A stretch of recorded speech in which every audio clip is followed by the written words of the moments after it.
When the man was checking in for his flight, he suddenly noticed something was wrong. The normally operating flights had all been abruptly canceled. At the same time, all passengers received a message simultaneously stating that the country had entered a state of emergency. He instantly realized something terrible had happened. The man immediately rushed toward home, but the roads were already completely gridlocked. Without hesitation, Jack decisively abandoned his car and headed home on foot. By the time he arrived home, it was already dark. A large number of soldiers had appeared at his neighbor's door, but the military hadn't told the residents the truth. They falsely claimed it was just rabies. However, Jack knew perfectly well this was a zombie virus. After returning home, his sister called him. She told Jack he must stay at home because a new variant of the zombie had appeared, making crowded places extremely dangerous. His sister promised she would come to get him. Jack believed his sister's words completely, so Jack immediately went to the supermarket to gather supplies. But by then, the supermarket had already been completely ransacked. Even food that had fallen on the floor was being fought over. As soon as Jack picked something up, it was snatched away by an old man. In the end, he only found some crackers that even a dog wouldn't eat. After returning home,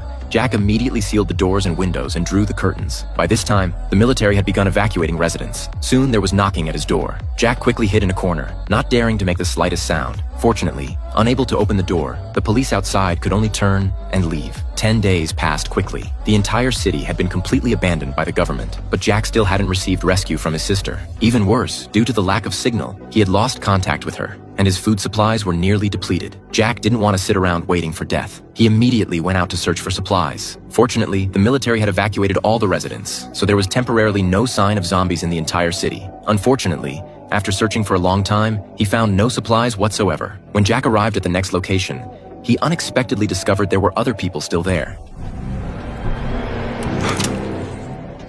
No tengo nada. It turned out an elderly woman hadn't been evacuated in time due to her disability, and she had already finished all the food in her home. Kind-hearted Jack gave the old woman some food. In the days that followed, the two spent some time together. But as the nearby food was completely scavenged, they soon faced another food crisis. Just when Jack didn't know what to do, one day he suddenly heard a message come through on the radio. This rekindled hope in both their hearts.